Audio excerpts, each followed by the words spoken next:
날씨가 추운 아침입니다. 오늘의 모닝 토크쇼는요, 괴벨스, 뭐 무슨 괴짜 같은 소리를 하고 앉았어가 아니라 사실은 요즘 정치 상황과 연관이 되는 그런 인물이라서 제가 한번 오늘의 주제를 삼아 보겠습니다.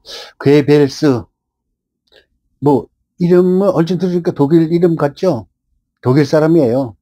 1897년 10월 29일 독일의 라이트라는 곳에서 태어났습니다. 괴벨스가. 그는 태어나자마자 장애를 겪었는가 봐요. 다리가 굽었다고 하는데 아마 소아마비였던 것 같습니다. 우리가 어렸을 때 초등학교 다닐 때만 해도 소아마비가 한 반에 한두 명 정도는 있었는데 지금은 그게 없어졌죠. 거의 전 세계가 다 없어졌어요. 참 인류는 수많은 병을 겪으면서 또 이겨내면서 그렇게 살아왔지만 괴벨스가 그런 참 장애자의 한 사람으로서 키도 160이 안 됐었던 것 같아. 158인가 그래요. 자, 키도 별로 안 크고 인물도 아주 뺏싹 말라가지고 안 좋고 다리도 절름절름하는 이런 사람이 무려 8,500만 명이 죽은 제2차 세계대전의 가장 큰 악질범 히틀러의 신복부하였습니다. 히틀러를 기운나게 만든 사람이 괴벨스라고 해도 과언이 아닐 정도로 이 사람은 선전 광분하는데 최고의 권위자였습니다. 자, 이 사람은 1945년 5월 1일 죽긴 죽었는데요. 그 죽기 전에 우선 독일의 하이델베르그 대학이라고 있습니다. 거기서 박사학위를 받았는데 독일 문헌학, 그러니까 독일 동문학 정도 되겠죠. 독일 문헌학 박사학위를 받았어요. 그런데다가 이 사람이 얼마나 똑똑하고 참 천부적인 유능한 웅변가면서 뛰어난 달변가예요. 선전으로서 최고 권위를 자랑하는 그런 사람이라서 신체적인 조건에도 불구하고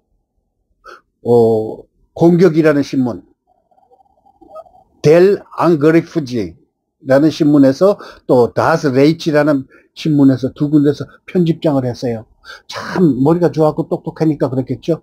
인물로 따지는 건 아니고 또 신체적인 것도 따지지 않고 오직 달변가이면서도 선전을 잘하기 때문에 편집부장이 됐어요. 대신문사 편집부장이면 얼마나 대단한 거예요. 그는 베를린 지구에서 나치당 위원장에 임명됩니다. 히틀러의 눈에 들어가지고. 나치 정권에서 국민계몽선전부가 만들어졌는데 이게 바로 괴벨스를 위한 부예요. 나치 선전은 물론 언론, 연극, 문학, 영화, 미술계까지 손을 뻗쳐가지고 완전히 주름 잡고 있었어요. 나치 정권 때. 자, 이런 괴벨스가 저널리스트의 그러니까 신문의 효과 내지는 광고 효과 내지는 매스컴의 역할을 너무나 잘 알기 때문에 이렇게 선전부장이 된 거예요. 얼마나 테크닉이 좋았는가 하면 선동에 거짓말도 100번 하면 진실로 받아들인다는 말이 있어요. 그리고 선동은 문장 단 하나로 가능하지만 그것을 반박하기 위해서는 수십 장의 문서와 증거를 필요로 하고 또 그거를 반박을 준비하고 있을 때 벌써 선동이 되어 있는 거예요, 사람들은. 이만큼 선동에 대해서 타의 추종을 불허하는 거예요. 그러니까 나치 정권이 들어서자마자 히틀러 유겐스라고 지금으로 따진다면 지금은 있는가 몰라. 걸스카우트를 만들어가지고 독일의 청소년들을 정치 선정 이동했고 또 히틀러가 연설하기 위해서는 수많은 인원 내지는 학생들을 내지는 관청을 동원했는데 마치 북한의 열병식처럼 수많은 사람들을 베를린 광장에다가 모아가지고 그냥 히틀러의 광기 어린 연설을 듣게 만든 그 분위기를 만들고 그 선전장을 만든 사람이 괴벨스예요. 그런 행사에 그냥 스케줄과 내지는 프로그램을 짜가지고 독일 사람들은 완전히 홀린 거예요. 자, 그가 만든 선전 테크닉의 주요 방법은 뭐가 있는가 하면은요, 무엇이든지 단순화한다. 그게 무슨 뜻인가 하면은 복잡하고 학문적이고 뭐 그냥 대학 교수적인 말을 막 디립다 했으면 누가 알아듣기나 합니까? 아주 서민들 내지는 그냥 평범한 시민들, 뭐 공장 요원들 내지는 뭐 상인들이 알아듣기 쉽게 단순화한 거예요. 메시지를 단순화해 가지고 누구나 쉽게 이해할 수 있게끔 만드는 겁니다. 그 두 번째는요, 반복 강조. 아까 얘기했지만 거짓말을 100번 하더라도 다 거짓말이 아닌 진실로 받아들이게끔 만드는 거예요. 동일한 메시지를 지속적으로 반복하여 대중 인식 속에 완전히 집어넣는 거예요. 참 45년이니까 지금 70여 년 되죠? 그때 벌써 이런 머리를 썼으니까 얼마나 대단한 사람이에요. 그 다음에 감정을 자극하는 거예요. 여러분, 전쟁 영화나 아니면 대사극에는 반드시 멜로가 살짝 들어가잖아요. 그게 뭔가 하면 눈물 짜게끔 감정을 불러일으키게끔 살짝 양념으로 집어넣는 거거든요. 이 사람이 그걸 이용한 거예요. 희망과 증오와 같은 강렬한 감정을 자극하는 메시지를 항상 배경으로 깔고 활용을 했어요. 그 다음에 선전선동을 하려면은 따라와라 이렇게만 해도 안 되잖아요. 왜, 뭐 때문에 따라와라라는 것을 강조를 해야 되는데 그게 무슨 방법인가 하면은 희생양 재물을 만들어서 분노를 유발케 하는 거예요. 그러니까 자기가 입으로 이렇게 떠들지만 자기가 뭐 때문에 화가 나고 뭐 때문에 이렇게 해야 된다는 것을 강조를 한 거예요. 그게 바로 유태인 혐오. 독일에서 사실은 1차 대전이 끝나고 독일이 그 전쟁 보상을 해줍니다. 프랑스에 대해서. 프랑스 내지 영국에 대해서 보상을 해줘야 될 거 아니에요. 자기들이 전쟁을 일으켰으니까 거기에 대한 손해배상을 해주는데 참 힘들었을 거 아니겠습니까? 그런데 모두가 다 가난하겠죠. 그런데 돈이 없으니까 여러분 시계를 금방에 아니면 금은을 전당포에 맡기잖아요. 독일의 전당포 99%가 다 유태인이었답니다. 그 다음에 돈을 빌려야 될 거 아니에요. 사금융을 빌려야 될 거 아니야. 은행에서 제대로 돈을 못 빌리는 그 가난한 사람들이 많으면 전부 다가 이자율 높은 뭐 60%까지 되는 이자를 받아가면서 빌려가면서도 사금융을 이용하는 사람이 독일인이에요. 그러니까 독일 경제가 안 좋았고 그만큼 힘든데 독일 경제의 거의 뭐 반 이상, 반 가까이를 유태인이 그러니까 잡고 있었어요. 그만큼 유태인들은 서민 금융을 잘 이용하고 또 전당포를 해가지고 없는 사람 돈을 뺏어 먹는데 수단가였어요. 그러니까 섹스피어의 소설에도 그런 그 전당포 주인이 나오잖아요. 그게 무슨 뜻인가 하면은, 뭐, 돈을 빌려주는데 언제까지 안 갚으면 팔을 하나, 비어가라, 이런 얘기가 있는데, 심판관이 뭐라고 했는가 하면, 팔을 비어가긴 하는데, 피를 한 방울도 흘리지 않게끔 해가라. 그러니까 결국 못했다는 이야기도 있잖아요. 거기도 유태인이 나와요. 그렇듯이, 유태인 혐오를 만들어가지고 기어코 600만 명을 죽였잖아요. 아우슈비츠. 참 무서운 사람들이 독일인들이에요. 모든 독일의 문제를 원인을 유태인으로 몰아세웠어요. 그래가지고 유태인에 대한 대중의 분노를 유발시키게 만든 거예요. 그 다음에 모든 것을 외부적인 원인으로 설정을 해가지고 전쟁 책임을 외부적으로 돌려서 내부를 결속시킨 거예요. 독일이 폴란드를 침공했기 때문에 2차 대전이 시작됐잖아요. 그래도 소련이 폴란드를 먹기 위해서 우리가 폴란드를 보호해준다는 조건으로 폴란드로 또 들어간 거예요. 그건 말도 안 되는 그런 아주 모렴치한 독일인들 아니겠습니까? 그게 바로 나치의 방법이고 수단이고 선동가들의 방법이에요. 그 다음에 내부 반대 탄압을 아주 모질게 했습니다. 반대 의견을 가진 자들을 국가의 적으로 규정해가지고 우리나라에 그랬잖아요. 적폐청산. 이래가지고 기막힌 전술을 써가지고 괴벨스가 2차 대전의 승리의 주역이라 그래도 과언이 아닙니다. 자, 이렇게 해서 괴벨스에 관한 이야기는요, 전 세계 정치가들이 가장 증오하면서도 몰래 따라하고 싶은 그런 방법이 괴벨스 방법이라고 그러죠. 선전선동에 대해서는 이거보다 더 교과서적인 사람이 없어요. 괴벨스가 나중에 어떻게 되는가 하면요. 1945년 5월 1일 이제 그 파리가 점령이 됐고, 그 다음에 베를린이 점령이 됐고, 그러자가 히틀러가 권총으로 빠방 했죠. 그 옆에 누가 있었는가 하면은 히틀러의 신복부가 다 사라지고 괴벨스만 남았습니다. 괴벨스는 여배우까지 또 건드렸었어요. 또 권력이 좀 있으면 또 이제 그런 음탕한 짓을 또 하는 게 또 정치가들 아닙니까? 그런데 괴벨스가 6명의 자녀를 두고 있었는데 아내하고 같이 모두 다 히틀러를 따라서 빠바방 해서 하늘로 갔습니다.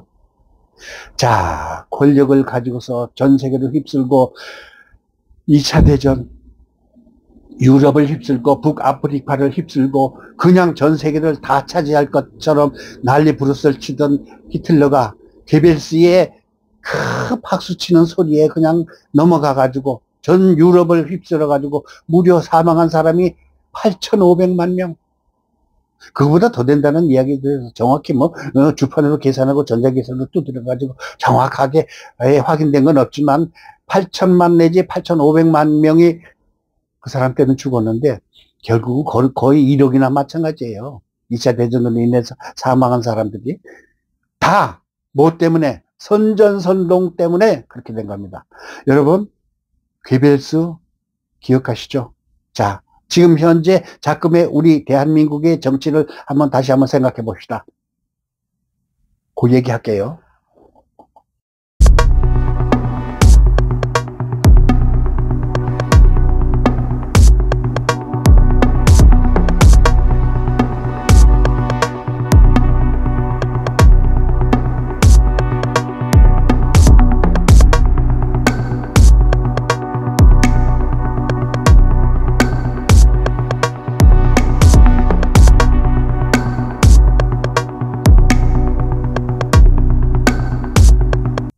제가요, 연식이 좀 됩니다.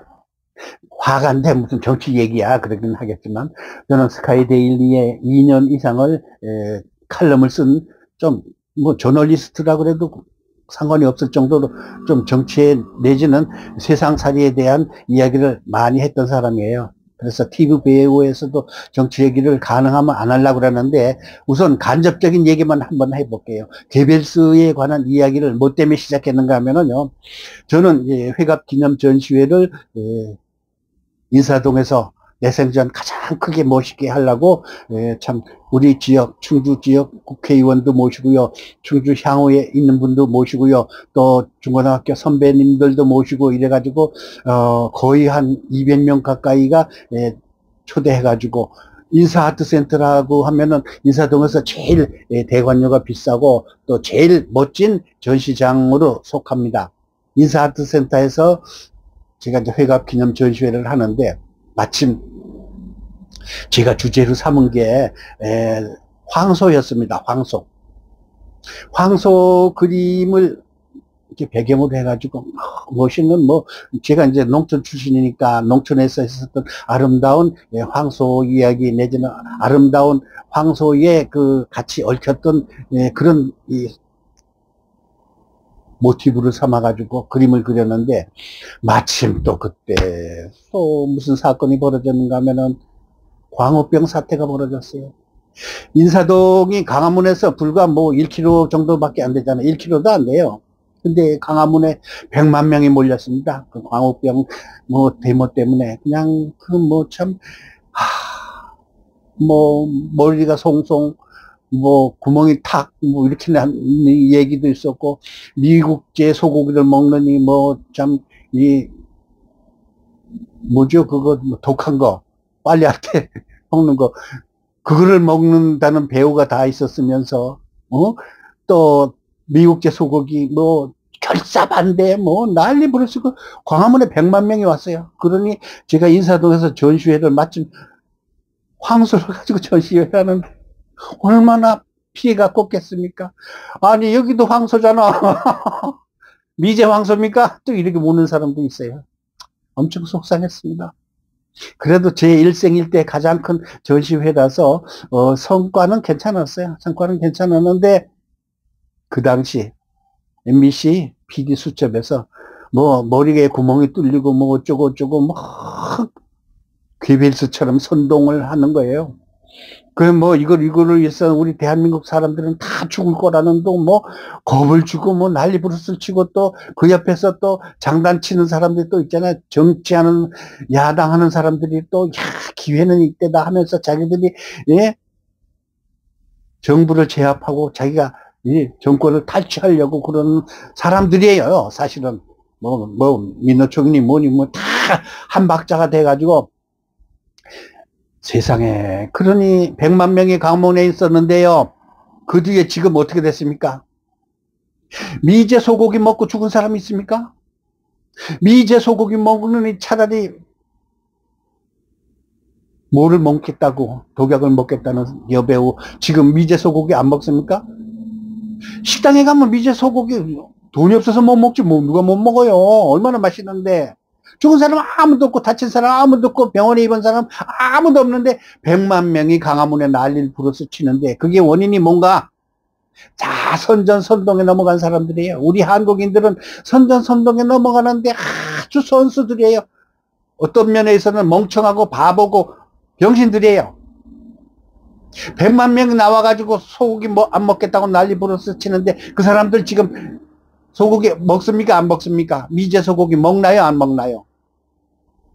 참 기가 막힙니다. 그런 선전선동에 넘어가서 독일인들이 유럽을 휩쓸고 아리안족 그러니까 독일인들이 전 세계에서 자기 나라 사람들이 가장 똑똑하다고 가장 우수하다고 그랬죠. 이 비르질 게오르그가 루마니아 작가인데요. 그 사람이 노벨상을 받았던가 안 받았던가 그래요. 우리나라에서도 베스트셀러가 됐는데 25시라는 그런 그 책이 있습니다. 거기에는요. 제가 영화를 봤는데 25시 영화 앤서니 퍼긴스 앤서니 퀸이 주연한 그 영화거든요. 그 영화가 뭔가 하면은요. 루마니아에서 한 농부가 아내가 엄청 예뻐요.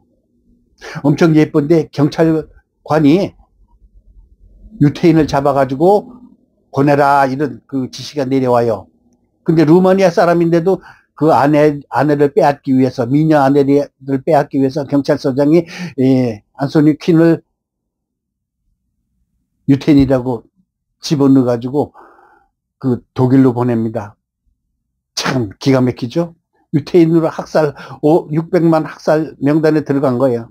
근데 거기서 어떻게 하다가 또 독일 그 장교의 눈에 들어가가지고 이 사람이 아리안이다. 그러니까 이 사람이 독일 사람의 샘플이다. 그러면서 독일 신문에도 나고 독일 방송에도 나고 난리가 났었어요. 그런 그 참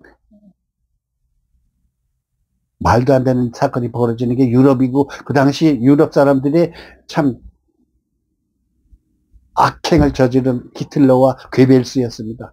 지금도 대한민국에 괴벨스가 수없이 많습니다. 저는 텔레비전을 보면서 참 선동가들이로구나 선전선동가들이로구나 또 저게 잘 넘어가구나 또 촛불 들고 나오겠구나 또 길거리에 소리 지르겠구나 100만 명이 미제 소고기 안 먹겠다고 난리 부르스 치지만 지금 미제 소고기 처먹고 잘만 살고 있대. 그래서 대한민국 사람들에게 저는 권하고 싶습니다. 선전선동에 넘어가지 맙시다. 거짓말을 100번 하면 다 진실로 받아들이는 게 대한민국 사람들이에요. 그냥 넘어갑니다.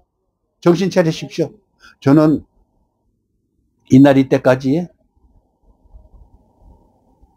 대쪽 같은 마음으로 이 나라 정치를 바라봤습니다. 선전선동에 해가지고 망하는 게 대한민국입니다. 잘못하다가는. 우리 대한민국의 위대한 정통성과 자유민주주의를 지키기 위해서 여러분들의 중심을 잡으길 바라면서 오늘의 모닝 토크쇼 마치겠습니다. 중심 잡으십시오. 거짓말에 속지 마십시오. 선전선동에 넘어가지 마십시오. 광우병 여러분 땅을 치고 울 일입니다. 대한민국 국민들이여 선전선동에 절대 넘어가지 마십시오. 중심 잡으십시오. 위대한 대한민국을 지켜야 되는 게 여러분입니다. 선전선동에 입에 발린 말에 귀에 넘어가지 마십시오. 자, 오늘 제가 좀 흥분했습니다. 괴벨스를 이야기하면서 땅을 치면서 우리 국민들을 분노하지 않을 수가 없어요. 국회를 바라보면서 참 선전선동에 잘 넘어가는 대한민국이나. 마치겠습니다. 여러분 좋아요, 구독, 지식과 교養에 넘치는 TV 배우 사랑해 주십시오. 구독, 좋아요 부탁드리겠습니다. 감사합니다.